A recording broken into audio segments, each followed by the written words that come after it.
Halo semuanya dan selamat datang kembali. Langsung aja nih, hari ini kita bakal ngebedah sebuah materi yang sangat mendalam dan, jujur aja, cukup menampar realitas kehidupan kita sehari-hari. Anda pasti pernah dengarkan pepatah yang bilang kalau seseorang itu bisa aja ganti pakaian dalam hitungan menit, pindah rumah dalam hitungan bulan, atau ganti pekerjaan dalam beberapa tahun. Tapi kalau ngomongin soal mengubah cara berpikir, nah itu dia. Mengubah pola pikir itu seringkali butuh waktu seumur hidup. Jadi, di bedah materi kita kali ini kita bakal bongkar habis-habisan konsep tentang kenapa sih kita sebagai manusia tuh hobi banget nyoba ngubah keadaan luar kita, padahal kita sering banget mengabaikan akar masalah yang sebenarnya. Sadar nggak sih, dalam hidup ini kita sering banget terjebak dalam kejar-kejaran untuk bikin perubahan eksternal. Kita mikir, oh kalau aku pindah kota, ganti lingkungan pertemanan, atau dapat kerjaan baru, pasti masalahku bakal selesai.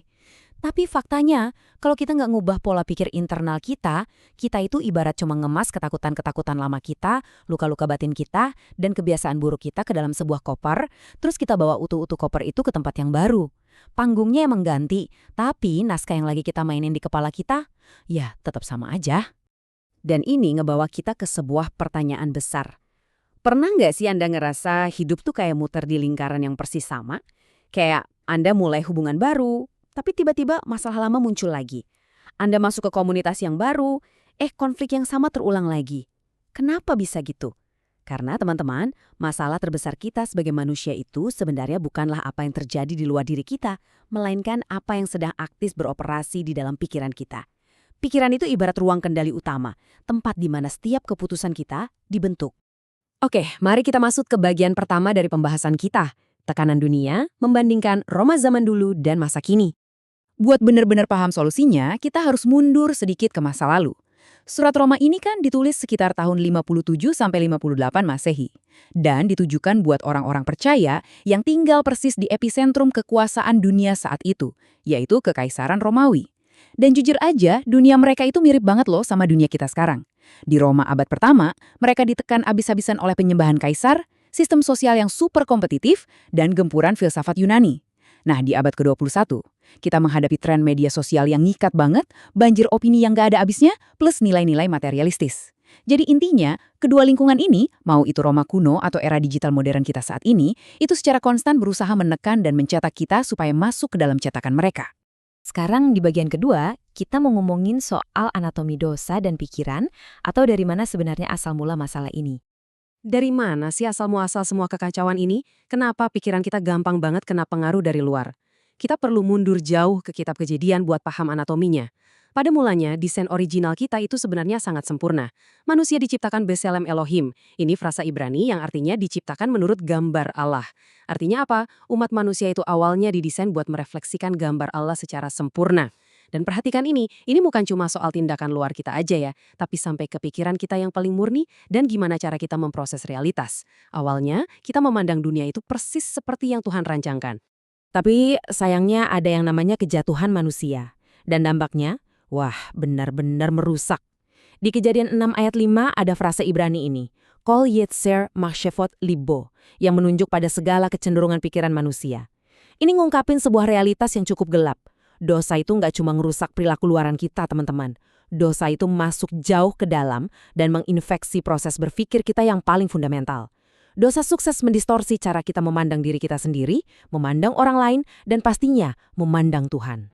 Makanya kita harus selalu ingat satu hal penting ini. Keselamatan dalam narasi besarnya Tuhan itu bukanlah cuma sekedar tiket VIP buat lari dari hukuman dosa, sama sekali bukan. Keselamatan itu adalah proyek pemulihan besar-besaran untuk merestorasi gambar Allah yang udah rusak di dalam diri kita. Tuhan itu mau membongkar, lalu membangun ulang pikiran kita yang udah pelanjur berantakan ini. Dan inilah yang ngebawa kita pada panggilan radikal di dalam surat Paulus. Nah, di bagian ketiga ini kita akan fokus pada perintah. Jangan menjadi serupa, sambil membedah lebih dalam Roma 12 ayat 2. Ini dia titik transisi yang sangat kritis dari surat Paulus, di mana dia beralih dari teologi yang berat dan mendalam ke transformasi kehidupan sehari-hari yang sangat praktis. Perintah pertamanya ini diawali dengan peringatan tegas.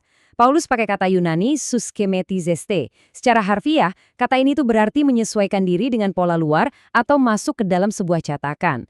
Jadi Paulus itu lagi ngasih peringatan keras ke kita. Jangan sampai kita buta-buta aja nyesuaiin diri sama sistem dunia yang emang udah rusak ini.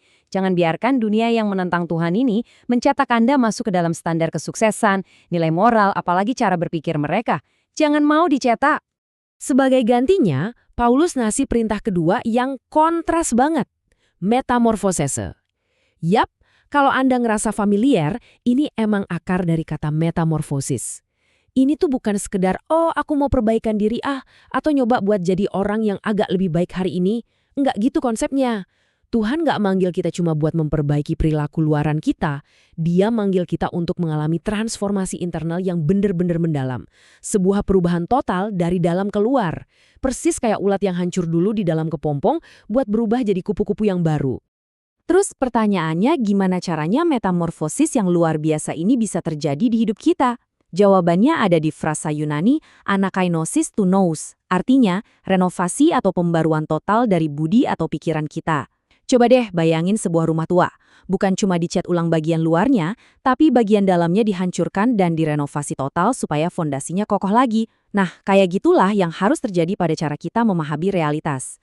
Selama pikiran kita belum benar-benar direnovasi, tindakan kita tuh nggak akan pernah berubah secara permanen. Percaya deh. Lanjut ke bagian keempat, transformasi dan pembaruan yang akan jadi jalan menuju kepekaan kita. Pembaruan pikiran ini pastinya bukan tanpa tujuan ya.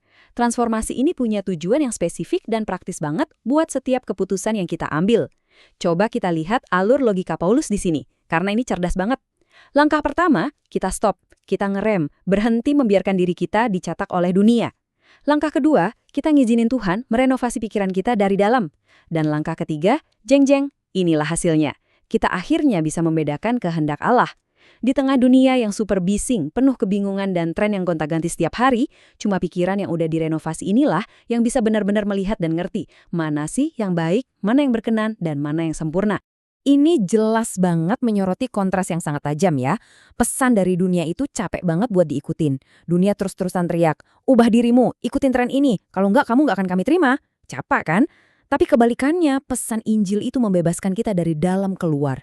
Injil bilang, hey, karena Kristus itu udah menerima kamu sepenuhnya, maka sekarang hiduplah sebagai ciptaan yang baru. Perubahan rohani kita itu didorong oleh penerimaan yang udah kita miliki, bukan karena kita lagi capek-capek cari muka demi sebuah penerimaan. Dan akhirnya, di bagian kelima, perjalanan seumur hidup. Gimana caranya kita membawa firman ini ke dunia nyata? Jadi pertanyaannya, gimana kita menghidupi teori yang keren banget ini di dunia nyata?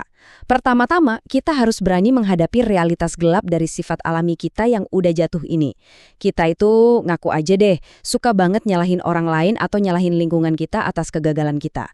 Kita sering mikir, coba aja bosku berubah, atau kalau aja pasanganku bisa lebih ngerti.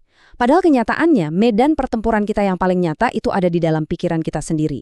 Pikiran yang belum direnovasi akan terus-terusan memproduksi yang namanya ketakutan, kecemasan, dan keegoisan, nggak peduli dimanapun kita berada.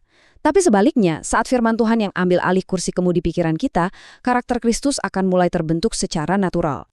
Nah, saya mau nyemangatin Anda dengan sebuah kebenaran penting ini. Tolong jangan gampang frustrasi kalau Anda merasa, duh kok aku masih berjuang keras ya sama pikiranku. Pembaruan pikiran itu bukan pil ajaib yang sekali telan besok paginya beres semua. Bukan, ini adalah sebuah perjalanan seumur hidup.